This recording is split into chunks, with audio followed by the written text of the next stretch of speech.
자, 오늘은 1시간 내내 마이켈슨 몰리 실험에 대해서 얘기를 하겠어요. 마이켈슨은 피조라고 하는 사람이 처음으로 갈릴레이가 생각했었던 빛의 속도를 직접적으로 재는 방법을 구현해서 상당히 정확한 빛의 속도를 얻어냈는데, 최초의 직접적인 빛의 속도의 측정이라고 할 수가 있고, 마이켈슨은 아주 정확한 5개의 유효 숫자를 맞췄죠. 오차의 값이 1km 정도, 4km? 299, 792, 458인가 그렇게 되지. 그런데 299, 796 km 플러스 마이너스 4km 해서 지금 현재 참값하고 거의 일치하는 나머지 4자리가 한 자리는 오차 안에 들어가고 나머지 3자리를 못 맞췄는데, 그럴 정도로 정확한 실험을 해낸 사람이에요. 문제는 빛의 속도가 그렇게 된다라는 사실을 알아냈고, 그 다음에 모든 파동은 어떤 매질이라고 하는, 미디엄이라고 하는 게 있는데, 기타 스트링은 기타 줄, 또 소리는 공기를 통해서 또는 고체 또 액체를 통해서 전달이 되는데, 도대체 일렉트로매그네틱 웨이브는 무엇을 통해서 전달이 되는가 궁금했어요, 사람들이. 그래서 일렉트로매그네틱 웨이브의 매체를 이더라고 하는 것을 가정을 해서, 그게 도대체 무엇일까? 그것이 존재한다면 그 이더가 정지해 있는 프레임이 존재할 거고, 그럼 세상에, 우주에 픽스드 프레임, 어떤 신이 존재한다, 신이 만들어 놓은 그런 프레임이 존재한다, 유니크한 레스트 프레임이 존재한다 라는 가설로부터 시작을 했는데, 그 결과는 꽝이었어. 그런 것은 존재하지 않는다. 마이켈슨은 그것을 입증하기 위해서 인류 역사상 가장 정확한 실험을 해낸 사람이에요. 안타깝게도 당사자는 빛의 속도가 어느 누구에게나 어떤 이너셜 레퍼런스 프레임에서도 빛의 속도가 동일하다는 결론을 낸 자기 자신의 실험이 실패한 것으로 생각했고, 끝까지 그것을 믿지 않았대요. 그렇지만 그 결과는 아인슈타인으로 하여금 상대성 이론을 만들어내게 하는 가장 중요한 역할을 했었던 사람이라고 할 수 있어요.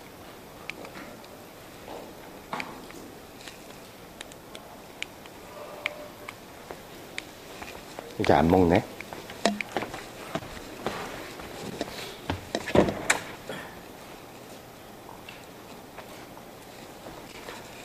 자, 우리가 주로 소리에 관련돼서 소리가 파동이다라는 이야기를 지난 시간에 많이 했었는데, 빛도 파동이다라고 하는 사실을 우리가 한번 보기로 합시다.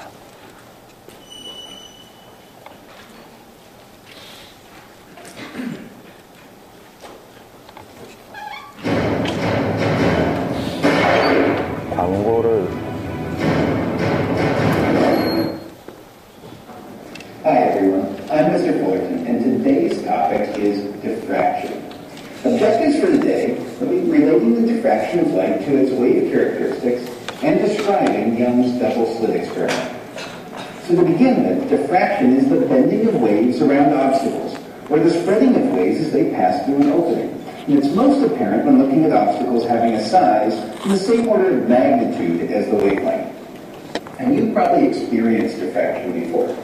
Ever been in a room and someone outside the room yells, but yet inside the room you hear it even though you can't see them? How did those sound waves get to your ears? Well, they were probably reflected off different objects and into the room into your ear, as well as having some of that sound diffract around the corner. So, diffraction, the bending of waves around obstacles. Now, the amount of diffraction 자, 여기 구멍이 있죠. small obstacles and long wavelengths provide maximum 이런 것들이 이제 파도가 이렇게 파도의 위 부분, 웨이프런트라고 하는데, 여기서 여기까지가 이제 파장이 되겠어요. 이 파장하고 웨이브렉트하고 이 구멍의 크기가 비슷한 유사한 사이즈가 되었을 때는 이 구멍을 통과한 파동이 이 직선으로 돼 있는데 휘면서 점점 퍼져나.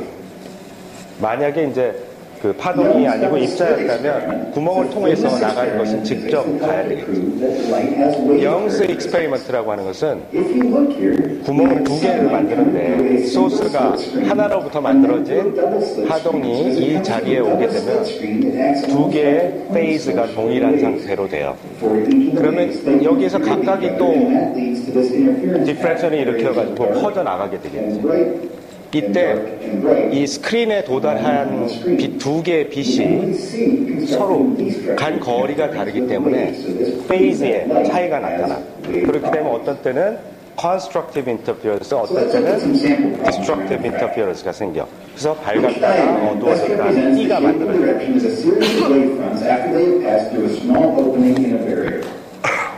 As we talked about, waves passing through a small opening almost behave as if they're a point source. So if the waves are coming from the left, correcting the source, and it approaches a barrier having a 0.2 millimeter opening, so you'll get the most diffraction. 그래서 그 결과물로 나타나는 것은 다음과 같은 띠가 나타나는 거예요.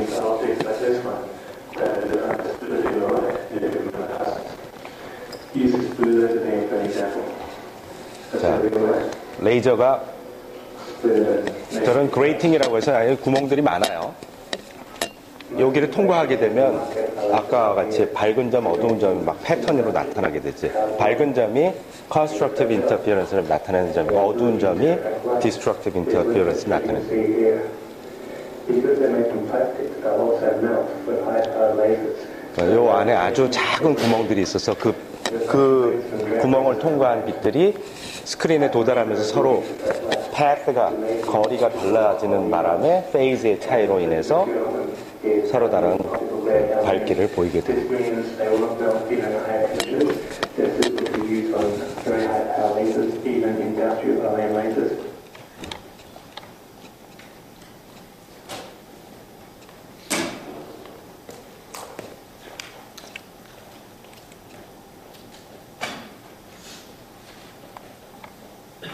그리고 그러한 인터페런스는 아름다운 무늬를 만들어내기도 하는데 이게 비눗방울이에요. thin 필름으로 만들어진 건데 빛이 이 비누로 만들어져 있는 그 표면을 통과해가지고 아주 얇은 면이죠. 그 안에 들어갔다가 나오면서 서로 간섭 현상 일으키는 거예요. 그러니까 이 표면에서 반사된 빛하고 그 속을 통과한 다음에 다시 그 뒷면에서 예를 들어 안경 같은 게 있다 그러면 어떻게 돼? 두께가 있으니까 위에서 반사된 빛 그리고 통과했다가 다시 반사한 빛 이거 두 개가 서로 간섭을 일으켜가지고 저렇게 아름다운 띠를 만들어요. 그러니까 여러분들 무슨 UV 코팅하고 막 그런 거 있지. 안경에 UV 코팅을 하면 UV가 안 들어온다 그러잖아. 그걸 다 반사를 시키는 그런. 자, 이러한 간섭 현상, 인터피어런스 이런 현상들은 웨이브에서만 나타나는 특이한 현상이다.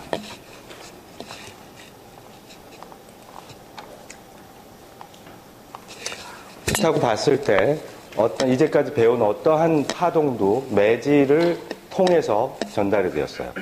그 전에 내가 대학교 다닐 때 이런 일이 있었어. 보이저 호인가 하는 우주선을 보냈는데 태양계에 있는 여러 개의 행성들을 관측하려고 보냈어. 이 별이 토성을 통과하는데 토성에는 이렇게 띠가 있죠. 그 띠가 무엇으로 만들었는지 잘 몰랐는데 그 토성의 띠를 통과하는 순간 우주 중계를 했어. 이 토성의 띠에서 나는 우주에서 나는 소리라고 해서 띵띵 아름다운 소리라고 KBS에서 어느 교수님도 나오시고 해서 우주 중계를 했는데 그때 이게 우주의 아름다운 소리라고 들려줬었어요. 근데 우주에서는 소리가 전달이 될 수가 없어. 거기는 공기가 없어가지고 미디엄이 없거든. 그래서 그 라디오를 들으면서 이런 생각을 했었어요. 국민학교 때도 그걸 다 배웠었는데 왜 교수님이 그런 얘기를 할까 그랬어. 아니나 다를까 그게 이제 얼음 덩어리 뭐 이런 것들이었는데 그게 우주선에 부딪히면서 고체를 통해서 그 소리가 전달된 거예요. 그러니까 우주에서 나는 소리가 절대로 아니고 그 우주선과 얼음이 부딪힌 소리가 우리한테 전달이 되었었어요. 하지만 뭐 하루 정도 그날 9시 뉴스에 뭐 정정 방송이 나왔었던 것 같은데 사람들이 그런 아주 단순한 새로운 경험을 할 때는 상식적인 것도 다 잊어버리고 엉뚱한 판단을 하게 되는데 그런 일이 있었어. 아무튼 소리는 미디엄이 없으면 전달이 안 된다는 사실을 우리가 알고 있어요. 그럼 빛도 파동인데 어떠한 미디엄이 빛을 전달시킬까 하는 게 우리의 문제예요. 이거 고장났다고 얘기해야 돼? 이게 안 돼. 어?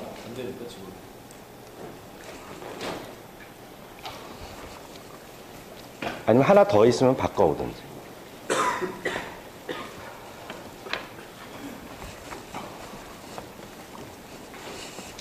자, 빛의 속도, 생각을 해봅시다.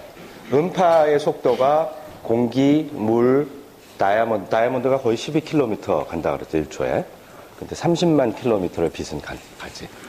자, 그걸 생각을 해봅시다. 또 돼?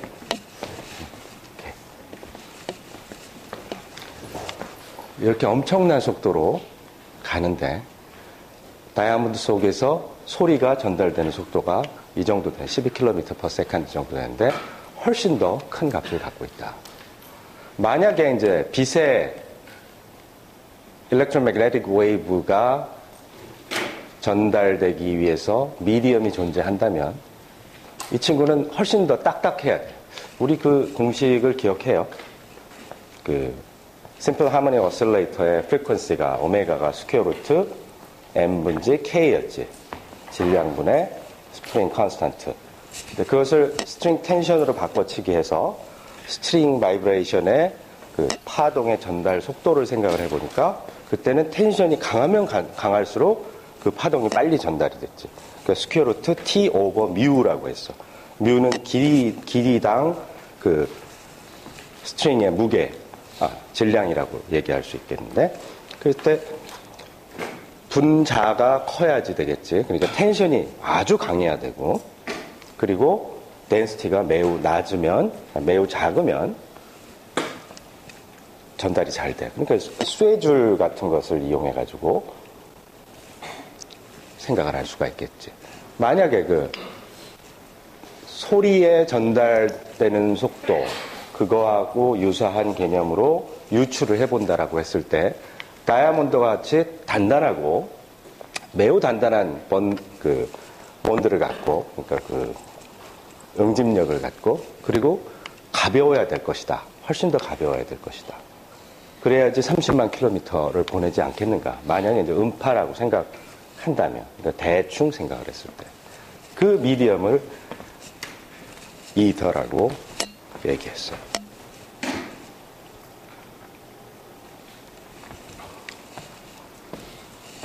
자, 빛은 태양에서 우리 지구까지 올 때 우주 공간을 날아오는데 거기 공기가 없단 말이야. 베큐엄 안에도 그 미디엄이 차 있어야 될 것 같아. 진공에도 차 있는. 좀 상상하기 힘들지. 그때 덴시티는 매우 작고 엄청나게 단단하고 그런 것들이 공기 중도 아니고 심지어 진공에도 들어있어야 돼. 생각하기가 매우 힘든 내용이에요. 소리와 달리 Light wave is an electromagnetic wave that is transverse. electromagnetic wave는 이 진행 방향에 대해서 수직으로 진동한다. 그래서 이 electric field하고 magnetic field가 이렇게 춤추듯이 수직으로 서로 진동을 한다고 했는데, 그렇게 진동하는 것은 공기와 같은 경우는 수직으로 진동을 못하고 이렇게 앞으로 진동을 해서 longitudinal wave라고 했죠. 근데 액체나 고체 같은 경우는 이렇게 진동해서 갈 수도 있고 이런 진동이 가능하겠지. 예를 들어 자를 통해서 웨이브가 지나간다. 스트링을 통해서 지나간다. 트랜스버스 웨이브가 되고 그런 형태를 가져요. 트랜스버스의 성질을 만족해야 되고 아무튼 만족해야 되는 조건들이 너무 많아. 그런 걸 상상해 볼 수가 없어. 만져본 적도 없고. 그런데 일렉트로매그네틱 웨이브는 그렇게 전달이 되더라. 아, 머리가 아파. 그리고 투명하기도 하고. 심지어는 비스커스가 뭐야? 이 끈적끈적한 점성이 있어서는 또 안 돼. 지구가 만약에 이터가 점성이 있었다면 지구가 태양 주위를 돌다가 정지해 버렸겠지. 그러니까 어떤 마찰에 의해서 에너지를 다 잃어버리고 지금은 지구가 돌지 않고 태양에 달라붙어 있을지도 몰라요. 근데 그런 일은 벌어지지 않았기 때문에 또 비스커시티도 제로에 가까운 값이 되고, completely uncompressible이라고 하는 것은 그 얼마나 딱딱한가를 얘기하는 거다. 아까 그 스트링 텐션이 매우 강하게 하기 위해서는 거의 그걸 누르는 게 그 변형을 시키는 게 불가능할 정도로 딱딱해야 된다라는 조건을 갖고 있어요. 그래서 그것을 한번 실험해 보기로 한 거예요.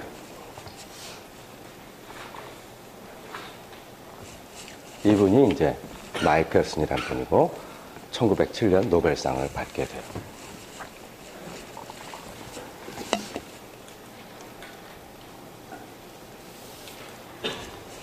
자, 빛의 속도가 균일하다는 사실, 이터러가 없다라는 사실이 이 마이클슨 모울리 실험에 의해서 결정적으로 알려지게 되었는데, 이 영화가 한 3가지 부분으로 되어 있어요. 이걸 아주 자세하게 한번 들어보기로 합시다. 마이켈슨의 실험은 50년간 지속됐다라고 해요.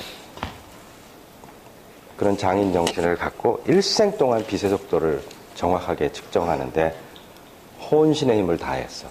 그리고 그 부산물로 만들어진 마이켈슨 인터페로미터라고 하는 그 간섭계라고 하는 것은 빛이 어느 길로, 영의 실험과 유사한 점은 빛을 원래 하나의 소스에서부터 출발을 시켜. 영의 실험에서는 어떻게 해요? 구멍을 하나 만들어서 코히어런트한 웨이브라고 하는데, 소스가 동일한 거를 통해서 빛을 회절을 시킨 다음에, 그리고 그로부터 거리가 같은 이등변 삼각형을 만들어가지고 거리가 같은 2개의 지점에 구멍을 뚫어서 처음 만들어진 빛이 디프렉션을 통해서 2점에 도달하게 한 다음에 2개의 코히어런트 웨이브가 다시 간섭을 일으키도록 하는 장치인데, 마이켈슨은 레이저와 같은 빛을 코히어런트한 웨이브를 만들어내고 거울을 둬서, 근데 거울이 다 반사시키는 거울이 아니야. 반쯤 반사시키는 거예요.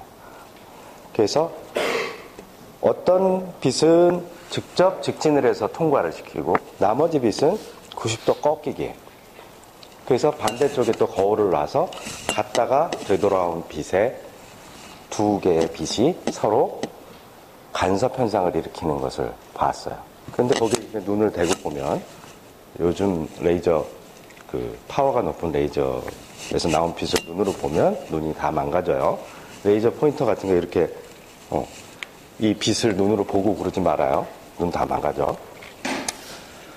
그걸 보면 그 아까 밝은 점, 어두운 점이 있다라고 했는데, 이 2개의 빛이 간 거리의 차이에 따라서 얘가 띠가 생기는데, 가장 중앙점에 이게 간섭 현상에서 constructive interference, 보강 간섭을 일으켰을 때 밝은 점, 어두울 때는 검은 게 만들어지겠죠. 그래서 이 띠가 동심원이 만들어지면서 이렇게 검은 점과 하얀 점이 반복되어 가지고 나타나게 돼. 그 현상을 보면서 아주 미세한 거리를 측정할 수 있는, 거리의 차이를 측정할 수 있는 장치를 만들어냈어요. 놀라운 실험인데 그 실험에 대해서 한번 보기로 합시다. 그 내용을 잘 들여다보면 이때가 이 실험이 되었을 때 아인슈타인이 8살이었대요. 그리고 맥스웰의 방정식이 이제 알려진 지 23년이 지났고, 마이켈슨하고 모울리는 바로 이 실험을 통해서 에테르의 존재를 확인하고 싶었어요.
어떻게 이렇게 길어?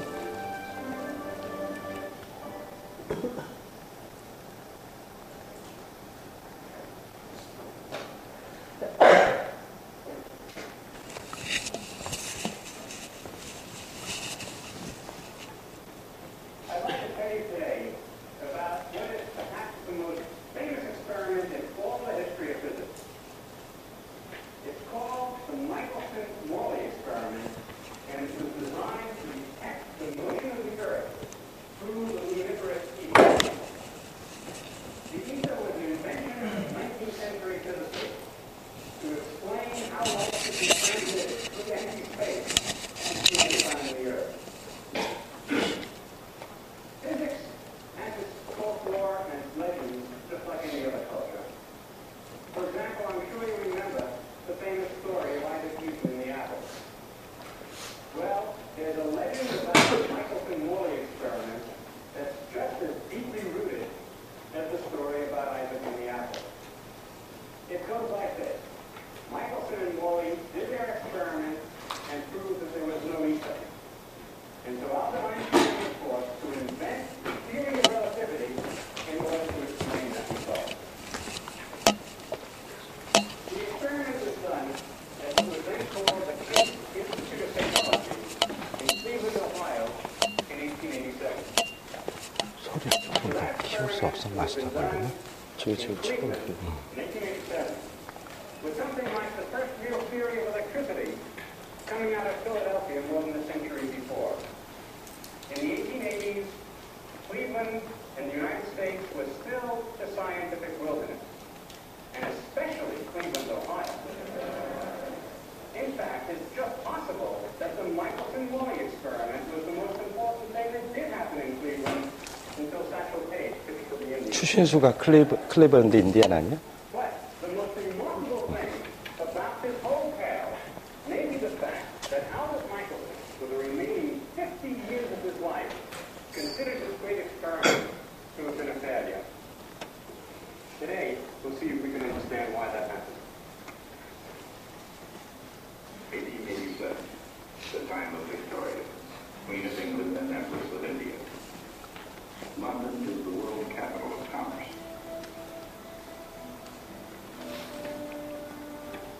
Across the Channel in Germany, a child named Albert Einstein celebrates his 8th birthday. It's been 2 years since James Clerk Maxwell stated his equations for electromagnetic radiation.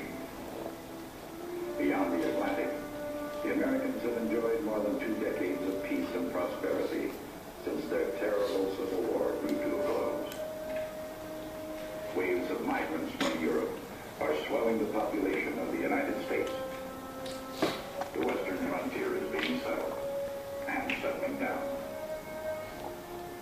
Looking back, 1887 seems like a time of tranquility, not only in commerce and politics, but also in science. Many physicists believed that all the great discoveries had been made. Physics had reached a state of perfection that was positively ethereal.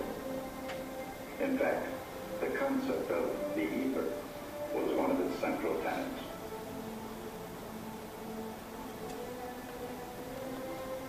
And in 1887, in Cleveland, Ohio, 2 physicists, Albert Abraham Michelson and Edward W. Morley, were preparing an experiment designed to prove once and for all that the ether really existed. Certainly, the ether really had existed, at least in the minds of philosophers, for thousands of years.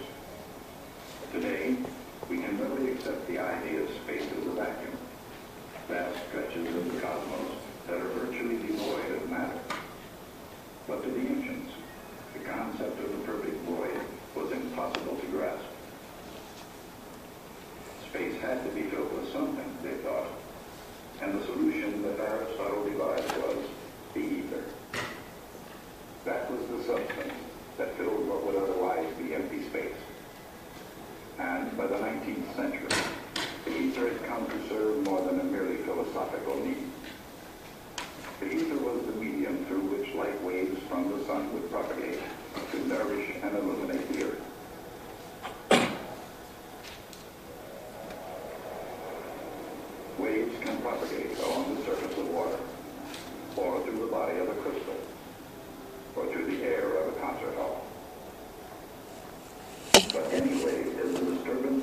passes through a medium from one part to another on down the line. In other words, whenever there's a wave, something must be waving. But when light waves from the sun reach the Earth through apparently empty space, what's waving? In the 19th century, the answer was as clear as space itself. It was the ether. To 19th century physicists, the ether was not only real, it had physical properties that could be deduced by observing its behavior. For example, the speed of any wave depends on the stiffness of the medium through which it passes.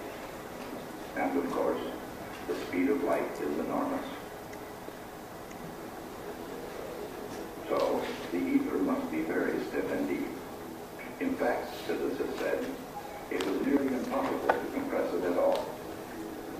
On the other hand, the Earth and other planets moved through the incompressible ether with perfect ease, obeying Newton's laws as if they weren't passing through any medium at all. If the ether behaved like a viscous fluid, the orbiting planets would gradually lose energy and spiral inward towards the sun. And since that certainly didn't 왼쪽에 점성이 되게 높은 거죠. were able to reach another definite conclusion about the ether. The ether, they said, was a perfectly mobile fluid with no viscosity at all. It was a transparent, perfectly non-viscous, incompressible fluid that filled all of space. Knowing so much about it, the only job that remained was to demonstrate its existence directly in a clear and irrefutable experiment. Somehow, that job had eluded the grasp of physicists throughout the century. But in 1887, Albert Michelson, with the help of his friend Edward Morley, had devised an experiment that couldn't fail. As far as academic credentials go, Michelson was unquestionably qualified. 4 years at Annapolis, 8 at the Case School of Applied Science in Cleveland, and 3 more years at Clark University in Worcester, Massachusetts. But it would take more than teaching excellence to detect the absolute motion of the Earth through space, which in effect would detect the ether itself.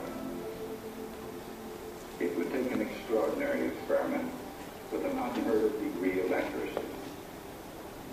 Fortunately, Michelson had an established talent for designing instruments that could make the tiniest and most precise measurements.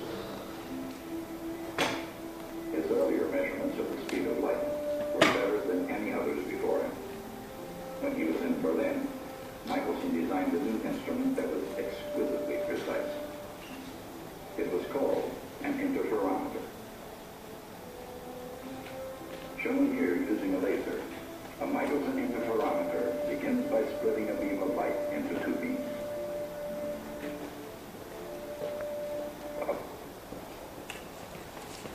자, 이제 인터페로미터에 대한 구체적인 설명이 나올 순서예요. 그러니까 우주 공간에 이터라고 하는 것이 꽉 차 있는데 지구가 이제 도울 거란 말이야. 지구가 공전하면서 자전을 하면서 이렇게 가는데 그 방향으로 이터하고 지구하고 상대적인 운동 효과에 의해서 두 갈래로 나누어진 빛이 가는 속도가 바뀌게 되어 있다라고 생각을 한 거지. 그래서 예를 들어 지구가 이렇게 자전을 하면서 공전을 하는데 이 순간 상당히 빠른 상대 속도를 갖고 있잖아. 일로 간 빛은 또 위로 간 빛은 서로 다른 속도를 갖지 않았을까라고 생각을 한 거야. 그래서 그것을 찾아내려고 했어. 그 차이를.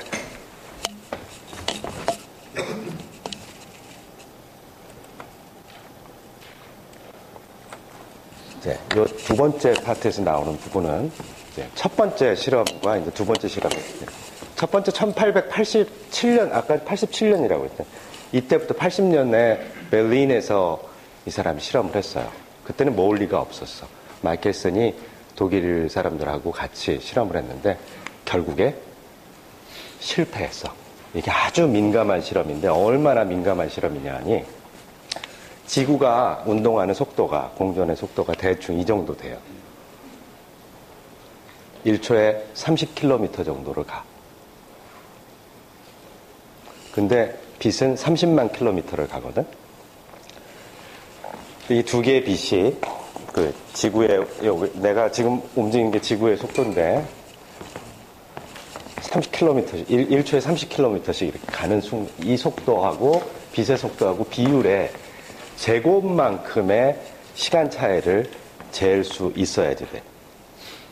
왜 그런지는 나중에 이제 기회가 되면 알려주겠지만 아까 두 개의 빛이 지구의 운동 속도와 동일한 방향으로 간 빛하고 이 수직으로 간 두 개의 빛이 다시 만나서 그 운동한 거리의 차이가 나타나서 그 차이에 의해서 보강 간섭 또는 소멸 간섭이 상쇄 간섭이 이루어지게 하는 그런 차이가 대충 시간 단위로 10의 -8승 정도를 측정할 수 있어야지 됐어. 엄청난 그 시절에서는 거의 불가능한 실험입니다.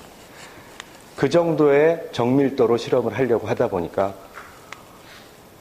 실패를 하고 말았어요.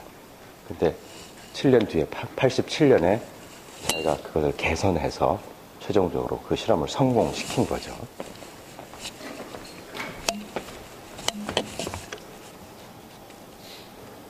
그 두 개의 빛이 어떠한 형태로 간섭을 일으키는가 그거에 대한 설명을 잘 그림을 통해 나타나고 있으니까 잘 듣도록 해요.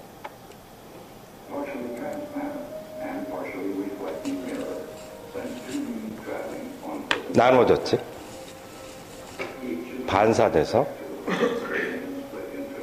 다시 돌아와가지고 간섭을 일으키는데 여기서 딱 보면 하얀 점이 나타났다면 이게 보강 간섭이 된 거예요. 소멸 간섭을 일으키면 가운데 점이 까매지고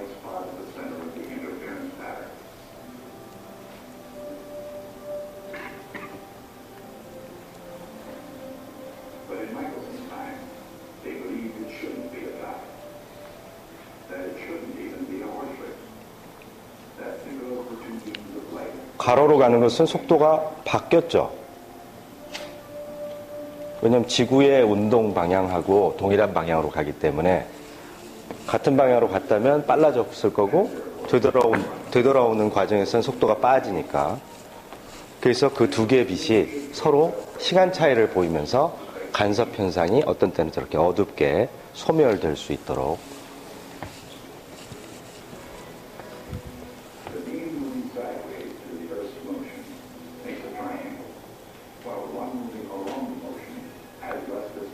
이서가 있다면 다음과 같이 이서가 정지한 계에서 봤을 때는 두 개의 빛이 간 거리가 서로 달라서 그 차이에 의해서 간섭 현상이 일어날 거라고 미리 다 계산을 해놓고 그걸 짜맞춰서 실험을 한 거예요.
on Biden, even the on the street outside his lab, affected his measurements. 저렇게 걸어가는 사람들의 진동에 의해서 실험이 다 실패했다는 거예요. 얼마나 민감한 실험이었어요. When Michelson saw no ether effect in his measurements, he wasn't concerned. He thought correctly that his instrument wasn't dependable enough. Time passed, and Michelson did no more with the interferometer. He returned to the United States and took a position with Case Institute in Cleveland. During that period, he and Edward W. Morgan, a physicist and chemist at Fletcher Reserve University, became colleagues and close friends. Other physicists, meanwhile, urged him to try again to detect the ether. So, in 1887, Michelson asked his friend Morley to work with him on a new and highly sensitive interferometer. The new interferometer was 10 times more sensitive than his 1880 instrument. Michelson had been thinking of ways to make the interferometer steady and not susceptible to passing cars and people. The mirrors rested on an enormous base of sandstone that floated in a pool of mercury. When Michelson and Morley tested the new interferometer, 이게 샌드고 이 밑에 머큐리가 있지. 머큐리가 뭐야? 수은. the instrument had all the stability and sensitivity they had hoped for, and would be able easily to detect the tiny expected difference in dark time of the two beams of light due to motion through the ether. The actual experiment was to be done by observing the interference pattern with the interferometer in one orientation with respect to the motion through 반사되면서 빨리 오게 되죠.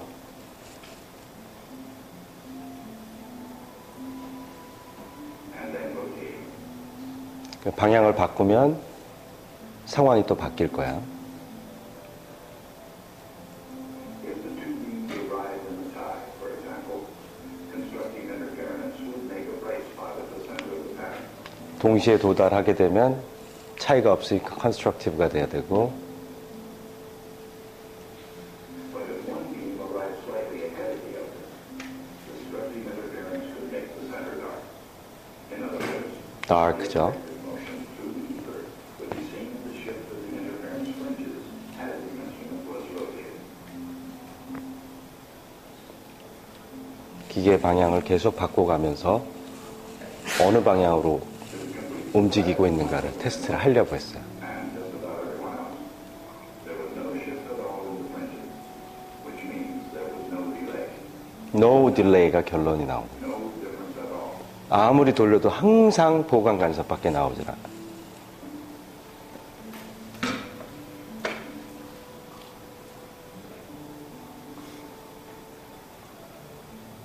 No matter how they varied the experiment, summer or winter, night or day, the result was the same.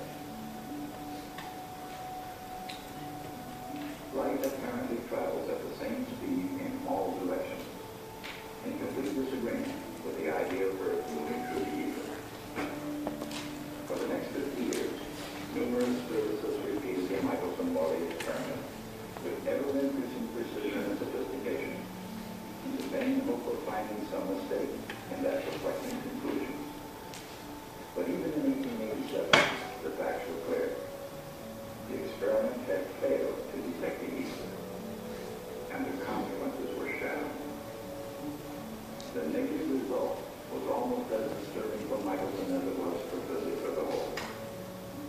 He truly believed the ether existed, and that he and Morley had simply failed to detect it. Sustained by the legendary sense of humor, Michelson carried on through the years, and he continued to succeed as a virtuoso of experimental physics. Nonetheless, he remained haunted by the results, or the lack of them, in his experiment with Edward Morgan. Putting the idea of the ether in historical perspective, it had an importance beyond measure. In 1887, its existence was as important as, in the day of Copernicus, the location of the sun.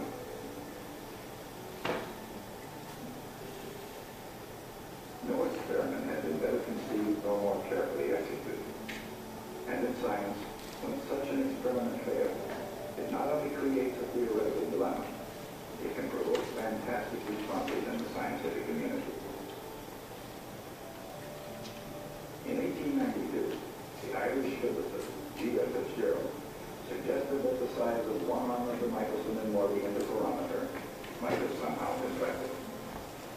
How much it contracted, he said, depended on the philosopher.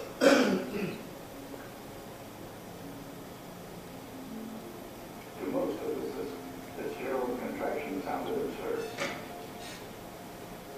But not to Europe's most distinguished physicist, A.K. Lorentz. He worked out a quantitative model to explain the phenomenon, and in the process, developed mathematical expressions that would change the face of physics. They came to be called the Lorentz transformations. In 1899, the great French mathematician Henri Poincaré examined the results obtained by Michelson and Euler. He offered a general explanation, calling it the principle of relativity. The idea behind it was that absolute motion will never be detected in the laboratory. There must arise an entirely new kind of dynamics, he said. It was right. An entirely new kind of dynamics stood up, like the principle of relativity.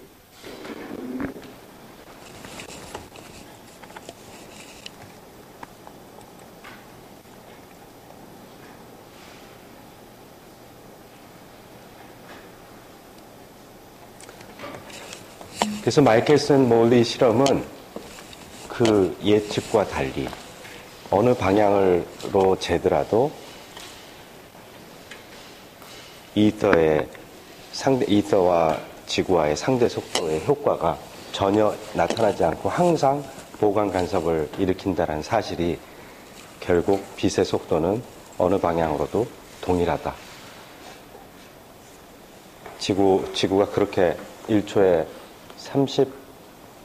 30km 정도 간다 그랬죠. 그 정도의 속도로 가든 아니면 정지해 있건 상관없이 빛의 속도가 동일하다라는 결론을 얻게 되고, 안타깝게도 그것을 끝까지, 그 실험을 수행했던 마이켈슨은 끝까지 그것을 인정하지 않았고, 자기의 실험이 아직 정밀도가 덜해서 이터의 존재를 확인할 수 없었다라고 생각을 했대요. 여기 나와 있는 내용들은 좀 더 구체적으로 나와 있는데, 결과적으로는 인터페런스 효과가 보강 간섭만 나타났다라는 사실 자체가 빛의 속도가 어느 방향으로도 상대 속도와 상관없이 빛의 소스가 이렇게 날아가건 정지해 있건 상관없이 항상 같다. 그리고 세상에는 absolute prime이라는 존재하지 않는다. 사실 따지고 보면 태양이 우주의 중심은 아니죠. 태양계의 중심일지언정 세상에 여러 개의 은하들이 있는데 어느 특수한 프레임이 진짜 유니크하게 대표성을 갖고 있는 프레임이라고 생각하기가 매우 힘든데, 상대성 이론이란 결국 고전력학의 법칙도 마찬가지예요. 어떠한 이너셜 레퍼런스 프레임에서든지 동일한 물리 법칙이 만족되어야 하기 때문에 사실은 뭐 신이 만들어 놓은 어떤 특정한 프레임이 모든 법칙을 기술하는 유니크한 프레임이 아니라는 거예요. 그런 프레임이 존재하지 않는다라는 것을 보여주고 있는 거예요.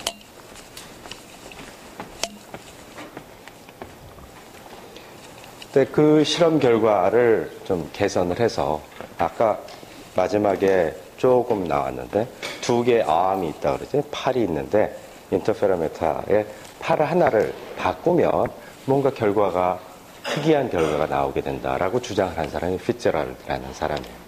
나중에 알려진 바에는 로렌츠 피츠제랄드 트랜스포메이션이라고 얘기하는데, 피츠제랄드 랭스 컨트랙션이라고 하는데, 사실 운동을 하게 되면 운동 방향으로 길이가 수축하게 된다라는 그런 추측이 나오게 되었어요. 그것을 되게 웃긴 이야기라고 사람들이 했는데, 로렌츠는 아인슈타인이 나오기 전에 이미 그러한 시공간의 변환식을 알아냈어. 피츠제랄드의 제안을 받아들여서 자기가 이론적으로 시간과 공간이 그렇게 변환이 된다면, 우리가 이미 알고 있는 아인슈타인의 상대성 이론의 가장 핵심적인 포뮬레이션이 갈릴레이 변환의 문제성이었는데, 로렌츠 트랜스포메이션이 그렇게 해서 알려지게 되었어요. 그러니까 이미 답을 다 알고 있는 상태에서 상대성 이론이라고 이렇게 호칭만 만들어지지 않은 상태였어요. 이때 포앙카레는 이러한 것들이 뭔가 심오한 물리적인 성질을 갖고 있다라는 사실, 앱솔루트 프레임이 존재하지 않는다는 사실, 또 뉴 다이나믹스가 존재할 것이라는 것을 추측을 하게 돼요. 그래서 아인슈타인은 거의 다 차려놓은 밥상에 딱 앉게 되는 꼴이 돼요. 근데 그 사람이 위대하긴 하지만 이 주변의 사람들이 모든 증거를 다 갖다가 바친 거야. 심지어 아까 그 사람은 누구예요? 마이켈스는 50년 동안 그 실험만 했다 그러지. 그렇게 혼신의 힘을 다해서 사람들이 열심히 노력해서 얻어진 결과들이 아인슈타인 앞에 준비되어 있는 상황이에요. 자, 아무튼 이 마이켈슨의 실험은 결과적으로 갈릴레이 이너시아, 그러니까 아까 얘기했지만 이너셜 레퍼런스 프레임의 어떤 유니크한 시스템이, 오직 하나의 시스템이 존재하는 것이 아니라 V가 0라고 하는 것과 V가 0이 아니면서 관성의 법칙을 갖고 가는 그 두 개의 시스템은 서로 동등하다라는 사실은 보여준 실험이나 마찬가지예요. 마이켈슨은 이더의 존재를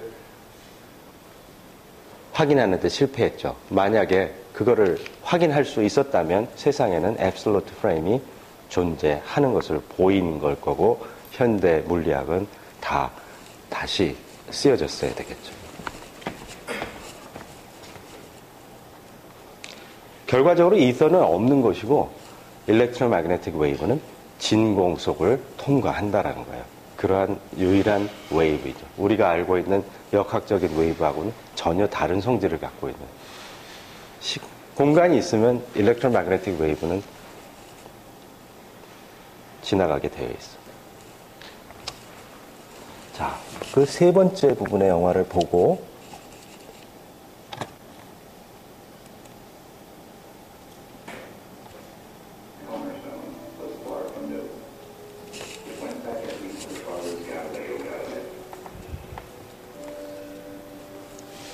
움직이고 있죠?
Such mind-boggling consequences were hard to accept.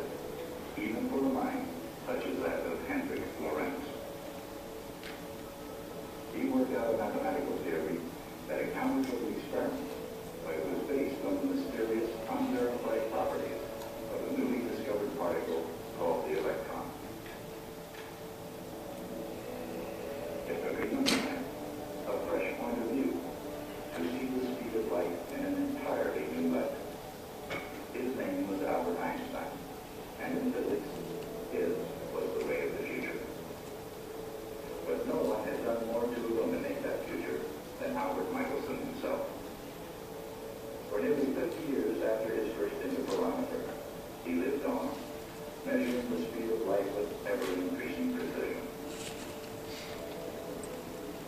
measuring the diameter of a star for the first time ever, and even admitting, finally, that his interferometer experiment had provided the verification of Albert Einstein's theory of relativity. To these is the measurement of the velocity of light. The second, the measurement of the diameter of a star. And the third was a test of the Einstein theory of relativity. Michelson won the respect of the scientific community, the friendship of Albert Einstein, and became the first American to win the Nobel Prize. But to the end of his days, he never fully accepted the implications of his famous experiment. It must be admitted, he confessed in 1931, these experiments are not sufficient to justify the hypothesis of any. 수채화를 그렇게 잘 그리셨고. How can the negative results be explained? On the surface, like unintentional shadows on a canvas, there are dark areas in the life of Albert Abraham Michelson. For despite all the bright spots in the career of 50 years, he tended to focus on his so-called failure of 1887. Since the result of the original experiment was negative, he concluded, the problem is still demanding a solution. But in reality, Michelson's experiment, if it was a failure, was the most brilliant failure in all the history of science. And the solution he sought, but refused to accept, Albert Einstein's theory of relativity, would change forever the very meaning of space and time.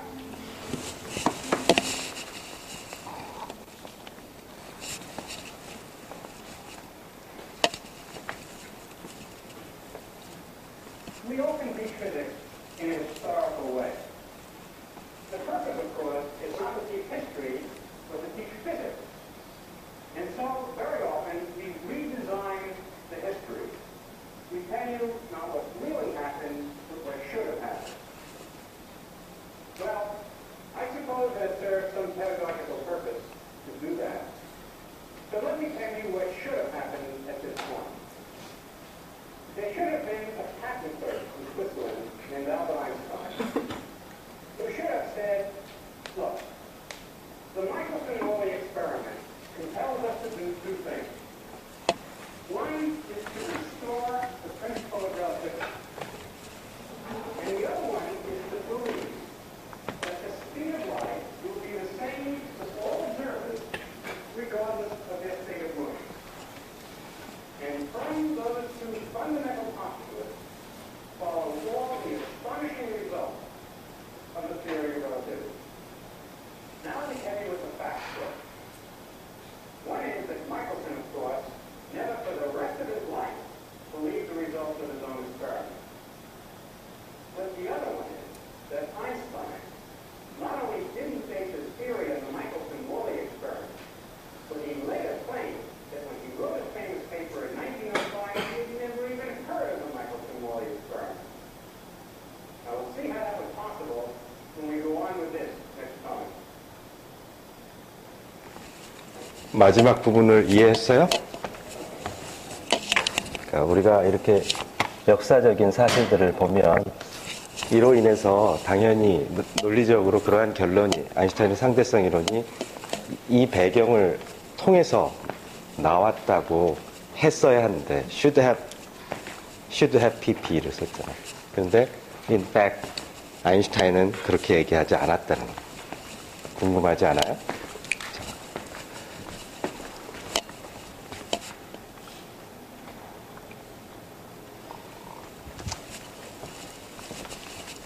마이켈슨의 가장 위대한 업적은 스피드 오브 라이트를 아주 정확하게 유효숫자 299796 플러스 마이너스 4km per second라고 하는 경이로운 측정을 했고, 그러한 기술을 통해서 이 별의 크기를 알아내는 첫 번째 사람이 되었대요. 그리고 그 빛의 속도가 인베리언트한 사실을 밝혀낸 거죠. 본인은 억셉트하지 않았지만. 자, 이로 인해서 그 특수상대성 이론이 만들어지게 된 배경이 다 구축이 되었고, 이제 아까 얼핏 얘기했는데 피츠제럴드가 얘기한 length contraction, 길이가 수축이 된다는 사실, 그것과 동일한 것이 time dilation effect, 이런 것들이 모두 다 speed of light이 어느 사람에게나 같다라는 놀라운 억셉트하기, 받아들이기 힘든 것이에요. 그렇게 위대한 마이클슨도 받아들이지, 자기가 직접 측정한 사람이 받아들이기 힘든 정도면 여러분들은 당연히 받아들이기가 힘든 거지. 공을 던지는데 기차를 타고 공을 던졌을 때 기차를 타고 있는 사람이 본 공, 아까 로렌츠가 공을 던지는 모습이 나왔죠. 그 공의 속도하고 여러분이 본 공의 속도하고 내가 일로 가면서 공을 던지면 여러분이 생각하기에는 더 빨리 가는 것으로 보일 거 아니야. 그 공이 빛이라고 했을 때는 모두에게 같은 속도로 간다. 놀랍지 않아요? 그렇게 되려면 내가 움직일 때 여러분들은 기차가 이렇게 작아진다라는 느낌을 가져야지만 돼. 느낌이 아니라 실제로 움직이는, 기차가 움직이는 길이가 짧아져야지. 그래야지 나의 문제도 여러분의 문제도 해결됩니다. 날아가는 공의 속도가 동일하게 되려면 이 안에서나 바깥에서나. 어쩔 수 없이 시간과 공간이 비틀어지게 되어 있다는 사실을 마이켈슨 모울리 실험에 의해서 유도할 수가 있게 돼요. 이제 다음 시간부터는 시공간 구조가 어떻게 상대성 이론에서 바뀌게 되는가, 마이켈슨 모울리 실험의 그 결과물들을 정리해 보기로 합시다. 이상.